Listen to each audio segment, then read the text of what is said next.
So, we have a new predictions champion. Brad Yep. went 5 for 7 Brad had a good night. on a pretty garbage card. Well, that was a good card, but overall I was very unimpressed with how it went down. I did beat the 2K sim, which is good, but still just awful because I had 2. You had two out of 7. Dawson, how does it feel? You had to relinquish your predictions championship. It's tough. It's tough. I feel like the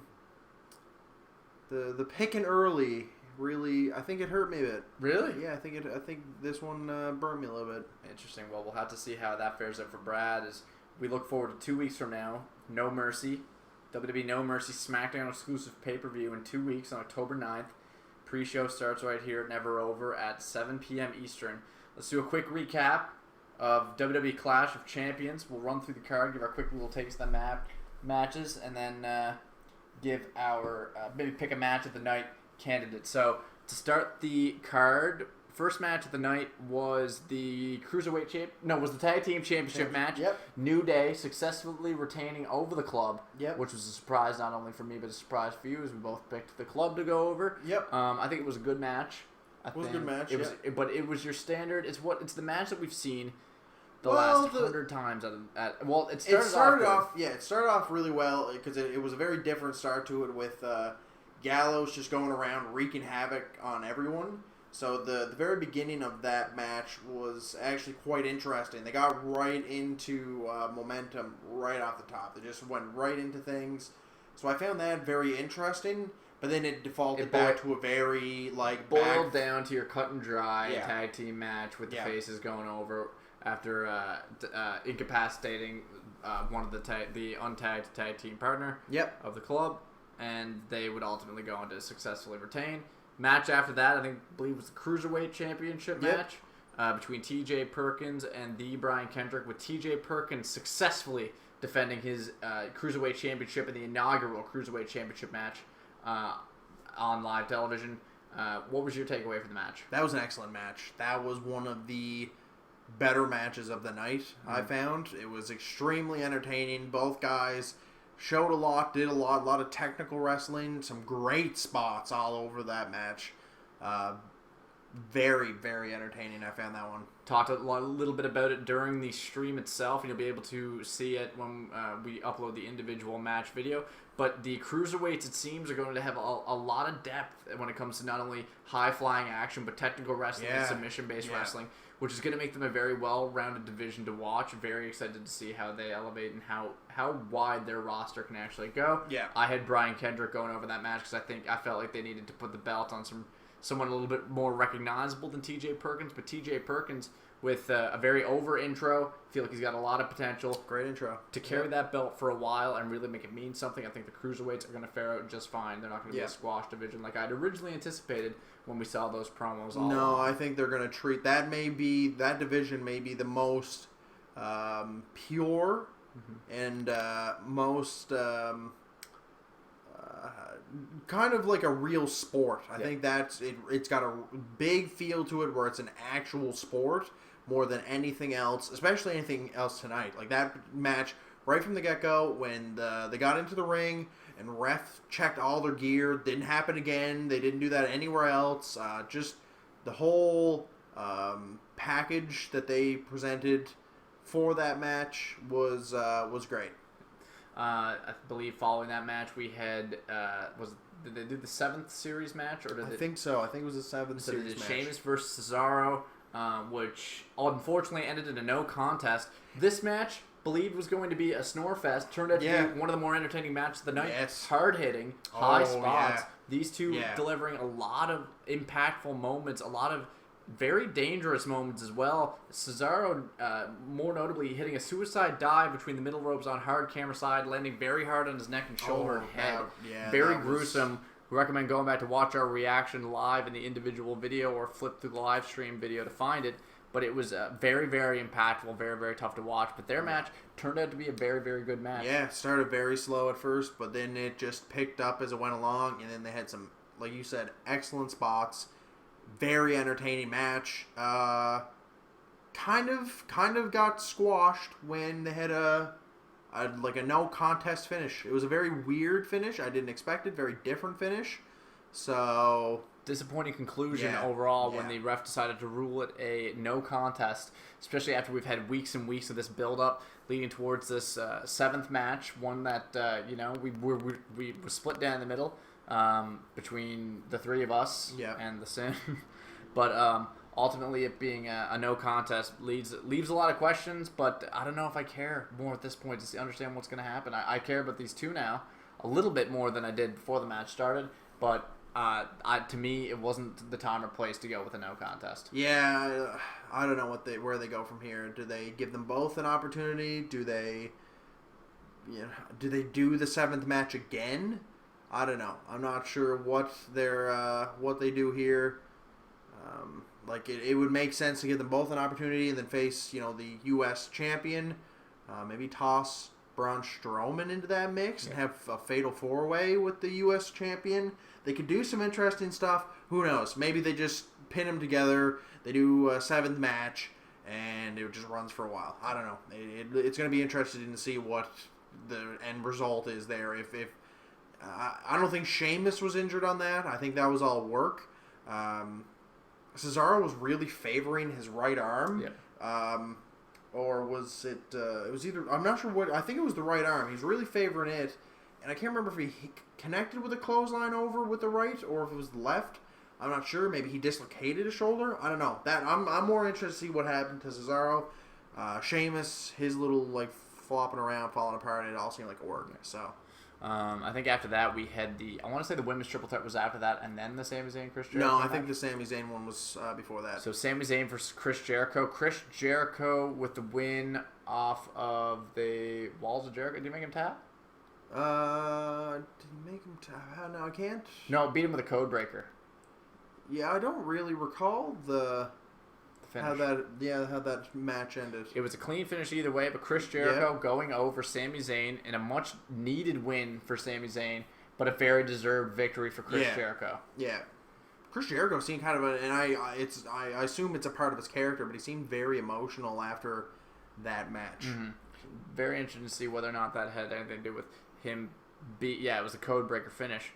Whether he was in character, just trying to sell the fact that he's still one of the greatest, and kind of like that heelish, wimpy, oh, I can do it, I did it because I am the greatest, kind of mentality like that, or whether or not Chris Jericho knows a little bit more than we do about the longevity of his career. Yeah. After that, we had the women's triple threat match. Charlotte defending her title against Sasha Banks and Bayley successfully. So she picked up the victory after. It got kind of fuzzy because there was some interference and we got technical difficulties down, but I think ultimately she pinned Bayley after a big boot to the face. Yeah. She sent Sasha Banks out, taking out her and Dana Brooke, hit Bayley with a big boot, 1, 2, 3. Charlotte successfully defending. The finish I wanted to see, I think, when it came down to it, because I don't think Sasha has any business holding the belt right now. Bayley absolutely doesn't have any business holding the belt right now. No. And this makes for a great story when Dana Brooke inevitably turns on Charlotte and those two feud. Whether the belt's in that picture or not, we'll wait and see. But Charlotte successfully defending her title after pinning Bayley with a super kick to the face. Yep. Anything to say on that? Not too much. It was an entertaining match. It was kind of weird in the middle there. Botchy. Yeah, it got botchy, and then they tried to get some spots, but the spots never actually came together. Not that they were going to do it. It just seemed like it was oh, here comes a spot. Then it didn't happen, and then they just kind of rolled on from there into something else, and then it got kind of awkward, and Dana kind of got involved, and then Charlotte was able to get the pin on Bayley. So, there was potential to have a good match, but it just. I don't know. I expected there to be more or some... there wasn't a lot. They didn't really build the whole thing. They seem to be building towards Dana... They're building towards Dana breaking from Charlotte, just getting fed up. But not really much happened on that front, so I don't know. It was kind of a weird match. It's tough to say where they go from now. Maybe Nia Jax gets involved now going forward. I'm not sure. There's an interesting end. Roman Reigns finally getting the victory that he's been looking for so long after getting gone over by Finn Balor and Kevin Owens and Seth Rollins again.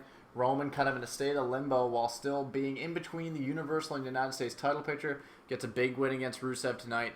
And this match in particular was not entertaining to watch at all. Very, very stale match. Very boring. Yeah. And it really took a lot of life out of me while trying to watch the show. I'll be honest. Yeah. A lot of me thought maybe it was just having the two of us, but trying to make it through that match, I was very bored. Yeah, the most entertaining part of the whole match was when Lana pulled out the referee. Yeah. And then got tossed. That was the most entertaining part of the whole match. Other than that, it was just a snore fest. Like, the highlight of that match was the guys in the crowd just, like, double thumbs very down. Very clearly not into the match at all. Very yawning, so... Yeah, overall, no. Very unentertaining match, Yeah. uninteresting. It'll be interesting to see what happens, though, when it comes to Roman Reigns and where he goes with defending his title. We, unfortunately, have to see him defend his title against Rusev in a third match. That's probably not going to be good. Hopefully they get it out of the way tomorrow night on Monday Night Raw. Yeah. But... not a great match to watch there. Very boring, but Roman Reigns picks up the victory he so desperately needed, and that will hopefully keep him away from the Universal title picture going forward. Yeah. The only thing... the thing I'd like to see come from this is Braun Strowman.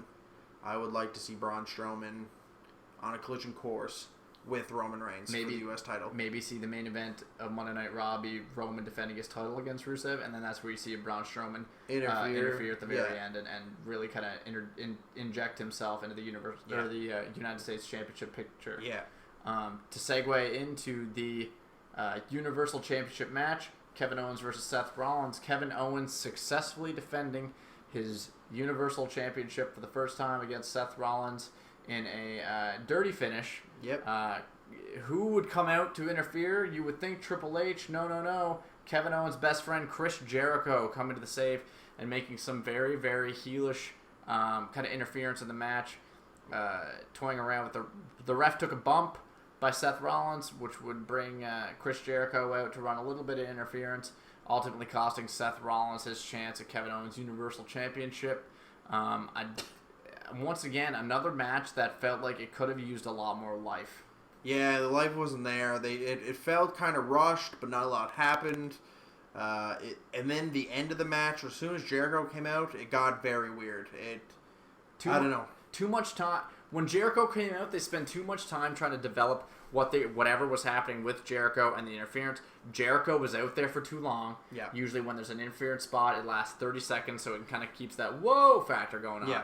But Jericho stayed out there for upwards of 6 to 7 minutes. It was a while, yeah. And it was a very long time while the ref stayed incapacitated for an also unnecessary, unusually long amount of time. Yep. To really kind of just make it seem really dumb, inevitable that Kevin Owens was going to retain. We didn't get the interference from Triple H that everybody was expecting was going to happen. So whenever that's going to happen, I don't know, maybe tomorrow night we'll see Triple H.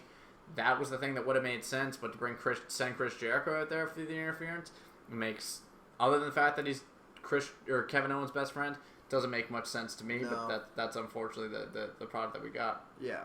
So Kevin Owens successfully retaining his Universal Championship against Seth Rollins. If I had to pick my personal favorite for match of the night, looking at that card, I would either have to give it to, it's a really close call between Sheamus and Cesaro and the Cruiserweight Championship match, but just given the fact that one of those two matches had a finish, I'm going to have to give it to the Cruiserweight Championship match, which is remarkable given the fact that it was the first time we've seen them on WWE television outside of network exclusive special Cruiserweight Classic. I'd have to give my match of the night to Sheamus and Cesaro. Yeah. Even though it had a no contest finish, it still became...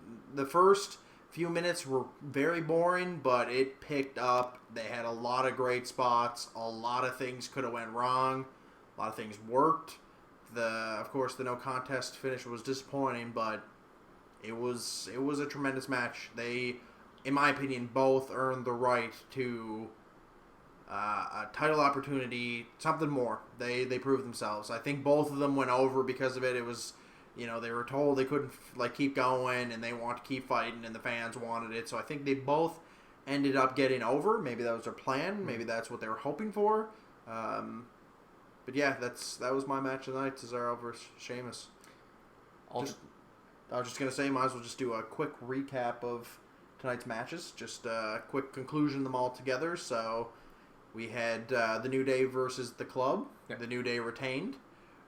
We then went to the Cruiserweight title match that had TJ Perkins versus Brian Kendrick. TJ Perkins retained his title.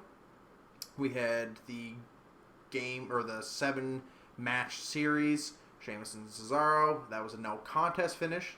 We had Sami Zayn versus Chris Jericho, with Chris Jericho winning the match. We had Charlotte versus Sasha versus Bayley. Charlotte retained her title. We had Rusev versus Roman Reigns. Roman Reigns became the new U.S. champion. And the last match, the main event of the evening, was Kevin Owens versus Seth Rollins. Weird finish with Chris Jericho interfering, but Kevin Owens ultimately picked up the victory. All I can say is I really can't wait for SmackDown. Yeah, because really. My word, I'm having a hard time trying to find any investment to watch Raw. The Cruiserweights? Other than the Cruiserweights, yeah. Guys, don't forget, 2 weeks from tonight, we are doing a No Mercy live viewing party the same way we did tonight, where we do 1 hour pre-show, 1 hour prior to the pay-per-view beginning. It's 7 p.m. Eastern. You can join us here for live predictions and Q&A. The fate of the Never Over Live Predictions Championship will be decided then. Brad, who's out there someplace, this is his championship, and he can come get it. Yeah, it's probably just going to sit on the floor here until he decides to come get it. It'll sit right there, and we'll be here waiting for him. But until then, guys, we appreciate you sticking through with us. Remember to hit that like, subscribe button, tell your friends. Don't, but wrestling's pretty interesting so far in 2016, and make sure to stick along with us for the ride. From Bismarck, North Dakota. That's it for us. See you next time.